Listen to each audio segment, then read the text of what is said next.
automatic default is, like you said, all right, man, I'll just deal with it. I'll just take it. Because you're alive at least. Yeah. Well, All right, scoot up on the mic. You Scoot up on there. Perfect. as long as you're living, when your baseline is breath, that's crazy. Like that's not thriving. That's not success. I just had a talk with a young brother who is a kid. I like. He played basketball, great athlete, wonderful dude, right? And for the longest, I was like, why aren't you being the best version of yourself? And he was just happy to like, my homeboy's getting locked up. My homeboy's getting shot. At least I got a good job. Yeah. But you're not happy. So why isn't that the key? And because he's in an environment with a bunch of successful white dudes, he was having a conversation. He called me and he was like, where you at? I was like, I'm at the gym. He's like, I gotta come talk to you. This literally happened last week. I'm with Jabari, my training director. We in a gym locker room. He come in there teary-eyed and I'm like, what's good? Like I'm thinking it's something bad. He was like, I get it. And I was like, what you get? He was like, I was sitting there and these dudes is younger than me and they talking about taking their families on vacations and investing in this other stuff and whatever. And I'm like, I paid my car note. Yeah. And he was like, I'm surviving and I'm happy and they're thriving, but I didn't know that life could be like that. So when I don't even see that as an expectation, why am I believing that that's something I should even accomplish? And when just living and doing the bare minimum is considered a success in your community, like people apply like, oh, you ain't been locked up. Like you take care of your kids. Yeah. When that's success, then what are we aiming for at that point, right? So until someone sets that bar and gives those expectations, then they can see that we don't see that kind of success and wealth consistently, especially at a young age. right. Yeah. We don't know. We got a lot of like deprogramming to do, especially in the realms of the institutions or the things that are actively against us. Like what? So break down institutions though.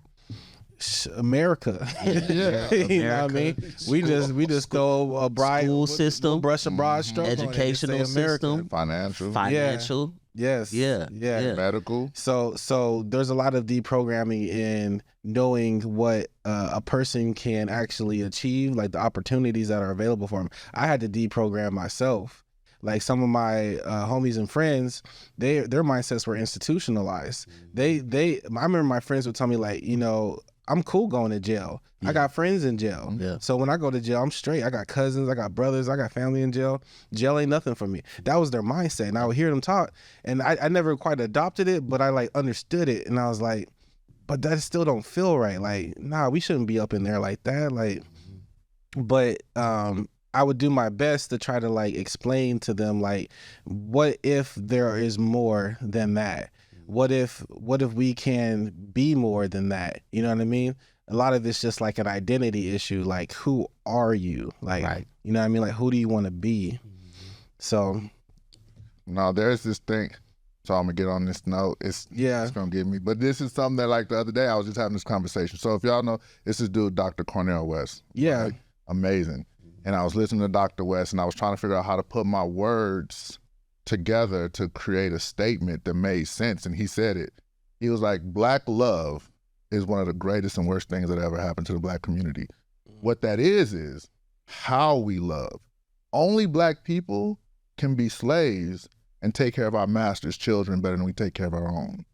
Only Black love will be like, you beat me, but I'm gonna shave you and not kill you or hurt you and even let you hurt me, but love you every day because that's just who I am, right? And we're founded on that as a people. And because of that, like why, it was more of us on those plantations than it was of them. Why didn't we ever come up with our own clan? Yeah. Why didn't we ever say, let's go kill them? Because that's just not who we are. Black love is founded on who we are as a people. Yeah. The bad part is we've been conditioned to be okay hurting ourselves, Yeah. right? We lose that when it comes to ourselves. But Black love is something that if we can get us to buy into the concept that everything we should do should buy into loving us and loving our outcomes. Yeah. It's the most amazing thing. Think of how forgiving and how impactful we can be, that if we put all the energy in creating these egotistical foundations of value and invested that back into our communities where we see and understand and appreciate love, where we can be. There's more Black dollars in sports and entertainment and all these other areas, that because we don't see the Black love that we can connect to, we're trying to create these foundations of importance in the rest of society that we've lost track of who we are and what we need to do to create our own opportunities and develop our own communities, you know? Yeah. But there's something special about being able to take so much consistent trauma and be in these horrible institutions and show up to work smiling every day, knowing that you're not going to get that promotion, right? We go to school every day knowing we might not get those opportunities that those other kids get. I might go to court for something I didn't even do. It might get a sentence, but I'm not going to try to blow up this building because I'm founded in love as a person, and I only know how to distrust and dislike myself. And that's a huge part of what we got to change. Yeah, yeah. You know, part of our culture and being Black and melanated is understanding our emotional intelligence, which I feel is not discussed enough. Like we do understand compassion, and we are very emotional people. That's why when there's another murder on the police to another young Black or older Black, just a Black person, period, we have an emotional response to that, because that we have an innate connection to those things, like it's happening to us. That's our feeling. But the way that society has been structured in the programming, we don't put things in place to actually resolve the issues. We see the issues, we get emotional to it, but we don't actually put in diplomacy, go to municipal, get civic with it. You know what I mean? We don't actually do the things that are going to put laws into place that actually change things. And that's part of the mentality shift that we are doing more this year, because I do see progress in it.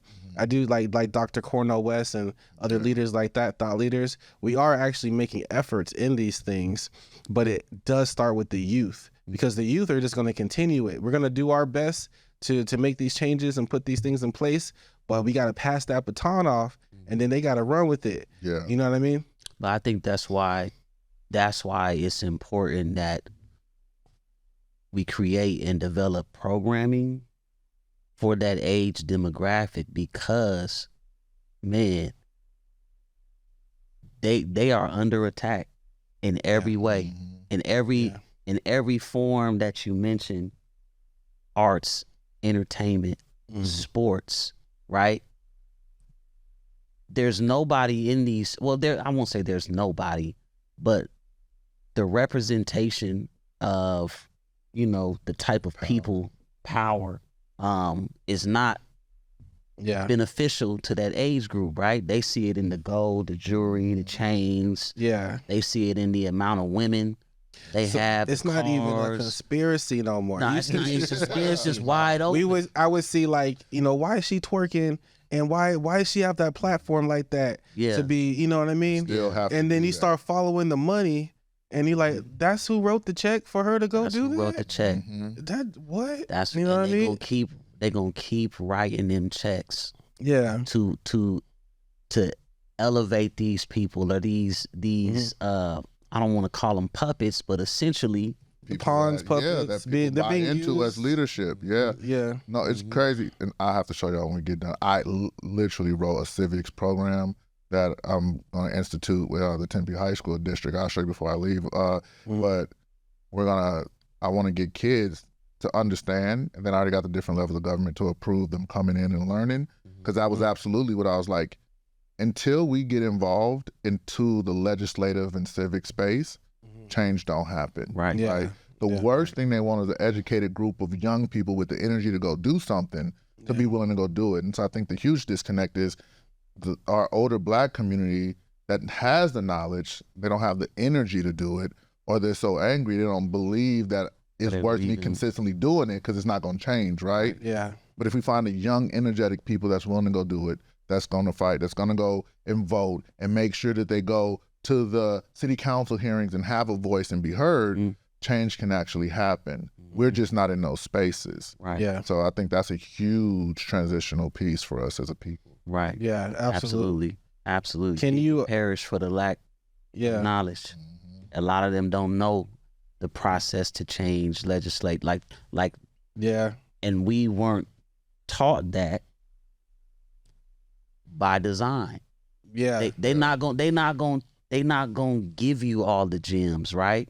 Mm. And then, like you said, those who know them either have been conditioned to just survive, and they'll hold on to that knowledge, or they gatekeepers of knowledge, or I feel like there's a fear element to it too, because most of that older generation, when they spoke up, when they spoke out as young people, what happened to them? They had dogs sicked on them, hoses sicked on them, or they would use other tactics to keep them out of those meetings that they should have been into. Mm-hmm. So now that they've like you said, kind of passed that they over the hill, in the sense of, you know, they like, nah, I did all my fighting, y'all gotta fight, but we don't know how to fight. We don't know how to fight. You know what I mean? Well, and we've been taught the fear of lack. That's another reason why, because we grow up with not having abundant resources, right? We believe, for some reason, money gonna run out. We believe there's only so much food, right? Yeah. We believe as a community, so I can't give you knowledge, because if you getting as much as I'm getting, we might run out, right? So instead of everybody sharing, they feel like they're gonna lose something. So I can't give you this knowledge to go talk to the mayor or the city council person, because if you got access just like I got, then you might have a bigger voice, and I might lose what I got. Not realizing that if both of us are working united, then we got a better opportunity to get change than me just going by myself and thinking you're gonna take something from me. But that's that fear of lack. When there's a fear of something might run out, which if it's power, opportunity, money, privilege, resources, I can't share it because I gotta at least take care of my family, right? And I think that we have to get to the point of understanding that it ain't gonna never run out. If they got, they'll print some more money if they have to, right? There's food somewhere, everywhere, all the time.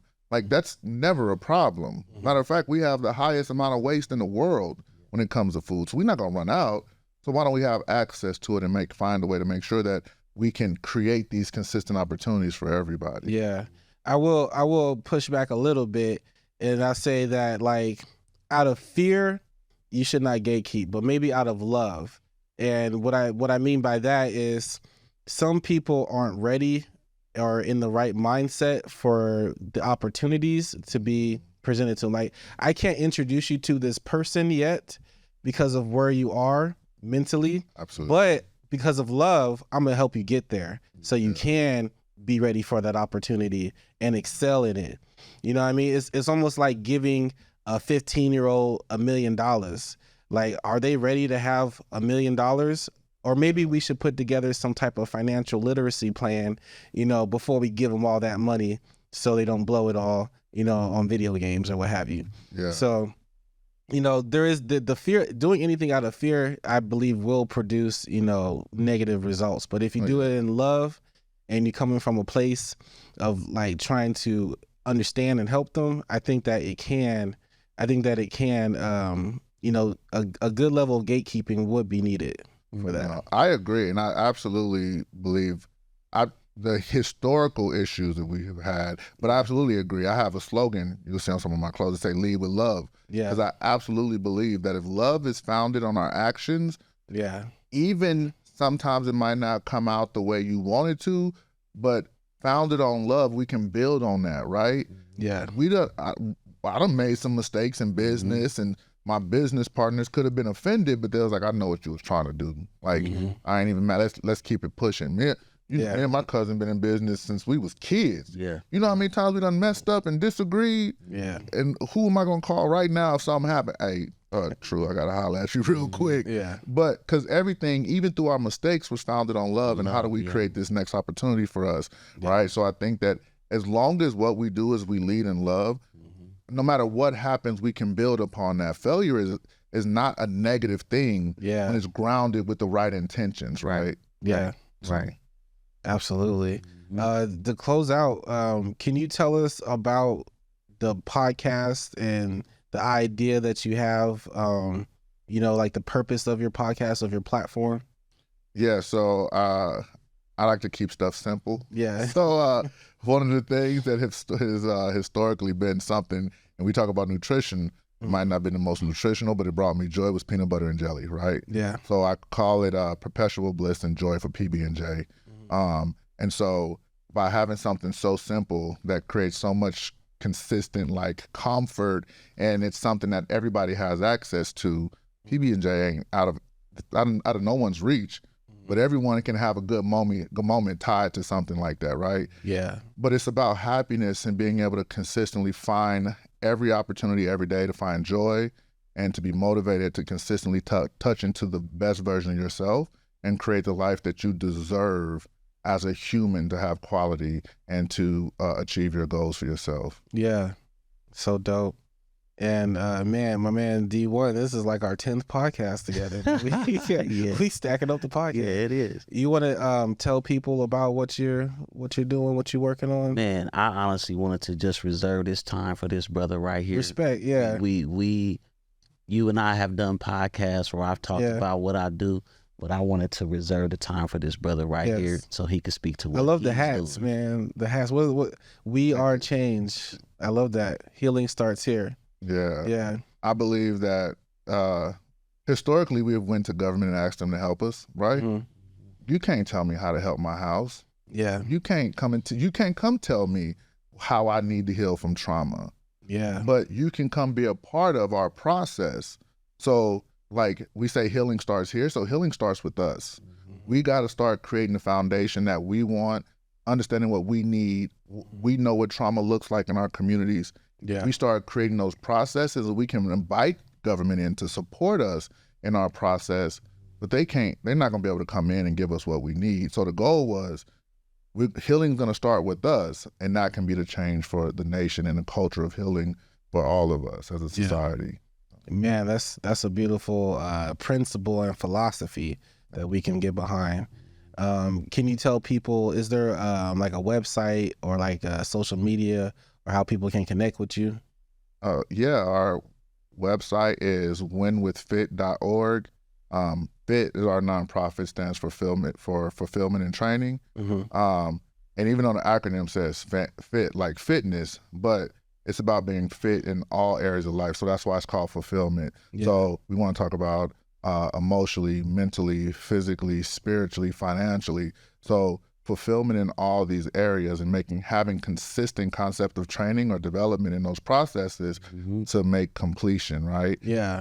And so that's why it's fulfillment and training. But yeah, it's winwithfit.org, and then our Instagram is winwithfit as well. Awesome. We will be collaborating on some things in the near future. Like soon. Yeah. Yes. Soon. I'm excited about that. Look out for that. Yo, you guys, make sure you support these brothers. Make sure you support their platforms and what they got going on. Like, comment, and subscribe, and y'all have a blessed day. All right, that's how we make food. That's how.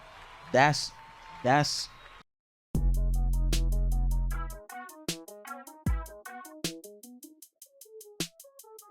Hey everybody, thank you for watching the podcast. Make sure you like, comment, and subscribe, and come back for more episodes.